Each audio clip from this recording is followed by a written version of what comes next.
एक रात की बात है। एक आदमी एक गली से गुजर रहा था। उसे वहां कुछ आवाज सुनाई थी। शायद किसी बच्चे के रोने की आवाज थी। वो उस ओर मुड़ चला। उसने देखा कि एक कोने में पड़े एक कंबल के नीचे से वो आवाज आ रही। वो उस कंबल के करीब गया। उसने जैसे ही उस कंबल को उठाया तो उसने देखा वहां कुछ भी नहीं था। वो आवाज अचानक से बंद हो गई। उसे लगा शायद से ये उसका वहम। वो 2 कदम आगे की ओर चला। फिर वो आवाज जोर जोर से आने लगी। वो बच्चा एक दफा फिर जोर जोर से रोने लगा। वो आदमी फिर से पीछे आया। उसने फिर कंबल उठाया। फिर वो आवाज बंद हो गई। वहां कोई नहीं था। उसे लगा शायद ये मेरी परेशानी ही है। शायद से ये मेरा वहम ही। तीसरी बार जब उसने फिर ये हरकत दोहराई, फिर वही हुआ। वो डर गया। वो असमंजस में पड़ गया। आखिर ये हो क्या रहा है। तभी अचानक उसने रास्ते पर एक अनजान व्यक्ति को जाते हुए देखा। वो दौड़ता भागता उसके पास गया। उसने कहा, भाई साहब, क्या आपको किसी रोने की आवाज आ रही है? भाई साहब, क्या आपको किसी छोटे बच्चे के रोने की आवाज आ रही है? उस अनजान व्यक्ति के चेहरे पर अचानक से एक परेशानी सी छा गई। उसने धीमे से उस आदमी के कंधे पर हाथ रखा और कहा, मित्र, आप शायद बहुत परेशान हैं। आप काफी थके से नजर आ रहे हैं। इसी वजह से शायद से आपको कुछ सुनाई दे रहा है। मुझे कोई आवाज नहीं आ रही। उस आदमी ने कहा, अरे, मुझे आ रही है आवाज। चलिए मेरे साथ। वहां उस कंबल के नीचे देखिए। वो बच्चा रो रहा है। बहुत जोर जोर से रो रहा है। सुनिए उसकी दर्दनाक आवाज को। उस अनजान व्यक्ति ने कहा, ठीक है, आपकी तसल्ली के लिए हम चल देते।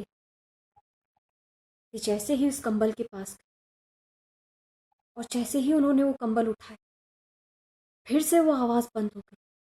उस अनजान व्यक्ति को कोई आवाज नहीं सुनाई।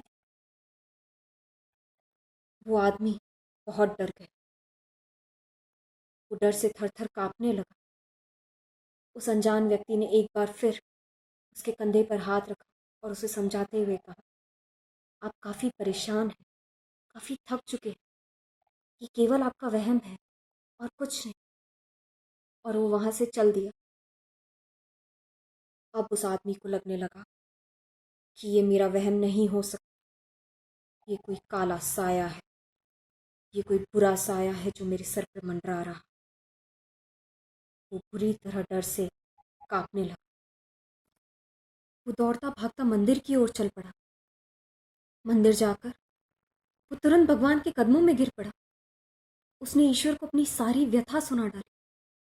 वो भगवान से पूछने लगा, आखिर मेरे साथ ये क्या हो रहा है? मुझे क्यों ये आवाजें सुनाई दे रही हैं? तभी अचानक उसने देखा, पीछे से किसी ने उसके कंधे पर हाथ रखा। अपने कंधे पर एक स्पर्श महसूस करके वो आदमी डर गया। उसने जैसे ही मुड़कर देखा तो एक तेजस्वी और निर्भीक आभा मंडल से आवृत एक चेहरा नजर आया। वो तेजस्वी व्यक्ति एक साधारण मनुष्य ही था, लेकिन उसके चेहरे का तेज देखकर उस आदमी का डर एक पल के लिए मानो गायब सा हो गया। उसे शांति सी मिली। उस आदमी के सवालों को सुनते ही तेजस्वी ने बोला, सुन बालक, मैं साधारण व्यक्ति ही हूँ और जो मैं कह रहा हूँ मेरी बातों का विश्वास कर। ये सब कुछ जो हो रहा है किसी कारणवश हो रहा है। मेरी बात मान। इस सब के पीछे तेरा ही हित है। उस तेजस्वी व्यक्ति ने कहा, सुन बालक, ये जो तेरे साथ हो रहा है ये तेरे मन का वहम नहीं है। ये कोई बुरा साया नहीं है। ये जो हो रहा है ये तेरे हित में हो रहा है। अरे तू तो भाग्यशाली है जो तेरे साथ ये सब कुछ हो भी रहा है। उस आदमी ने कहा, ये आप क्या कह रहे हैं? वो एक कदम पीछे की ओर गया। वो सहम गया, परेशान सा हो गया। उसने कहा, आप कौन हैं और आप क्या कहना चाहते हैं? आधुनिक दुनिया के सामान्य मनुष्य को खुद के लिए समय ही कहाँ है। अपनी जिंदगी की परेशानियों में वो कुछ इस कदर उलझा हुआ है कि उसने खुद को ही खो दिया है। दुनिया की भागदौड़ में वो इस कदर खो गया है कि उसने अपने बचपन को ही खो दिया है। तेजस्वी ने उस आदमी से पूछा, क्या तुम्हें याद है कब तुम आखिरी बार एक नन्हे बालक के जैसे जिए थे? कब तुमने अपने माँ बाप की गोद में सिर रखकर चैन की सांस ली थी? कब तुम पैसे के पीछे ना भागकर अपनी खुशियों के लिए जिए थे? कब तुमने निस्वार्थ होकर पूरा एक दिन गुजारा था? याद करो बालक, याद करो अपने बचपन को, याद करो उस किलकारी को, याद करो उस नन्ही सी हंसी को। क्या तुम्हें याद है? नहीं, इस पैसे और दिखावे की होड़ में तुमने पूरा बचपन खो दिया है। माना कि पैसा इंसान के लिए ज़रूरी होता, लेकिन क्या पैसा सब कुछ होता है? आखिर क्यों इंसान छोटी छोटी खुशियों से खुश नहीं हो सकता? आखिर क्यों एक इंसान अपनी मासूमियत खो बैठता है? आखिर क्यों इंसान पैसों के पीछे अपना बचपन खो देता है? आखिर क्यों इंसान अपने अंदर के बच्चे को मार देता है? आखिर क्यों वो इंसान अपनी माँ के गोद में सर रख के चैन की सांस नहीं ले सकता?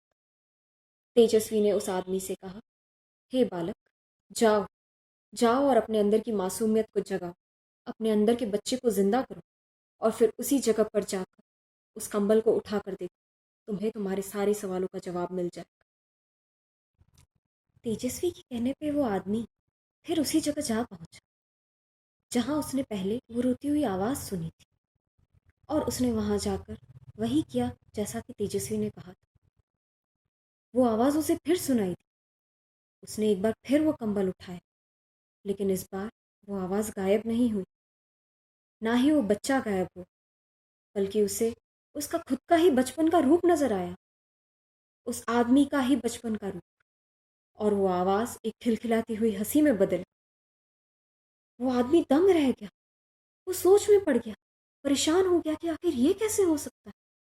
तभी उसने तेजस्वी की बातों को याद किया और उसे याद आया कि काफ़ी दिनों से वो बहुत परेशान था। उसने अपनी मासूमियत को खो दिया था, उसने अपने बचपने को खो दिया था, उसने अपने अंदर के बच्चे को मार दिया था। वो बहुत परेशान था, गहरी सोच में था।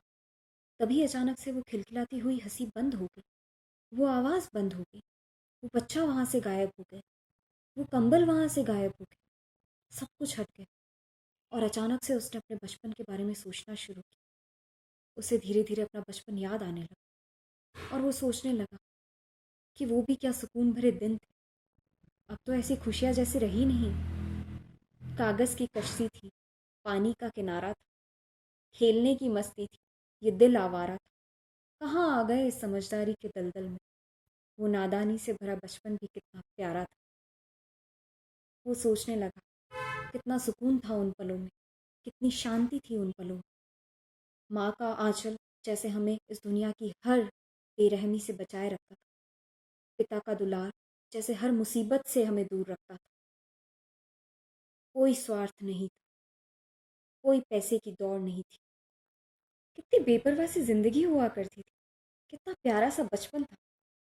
कोई खास ख्वाहिशें नहीं थी, कितनी जिज्ञासा थी हमारे मन के अंदर, कितना सुकून था, कितनी खुशी थी, कितना चैन था, कितना अच्छा था सब कुछ। तभी उस आदमी ने ये फैसला किया कि आज से मैं कमाऊंगा, मैं बहुत मेहनत करूंगा, लेकिन अपने अंदर के बच्चे को कहीं खोने नहीं दूंगा, अपनी मासूमियत को किसी के हवाले नहीं करूंगा। चाहे कुछ भी हो जाए, लेकिन इस दुनिया की चकाचौंध में खुद को कभी नहीं खोऊंगा।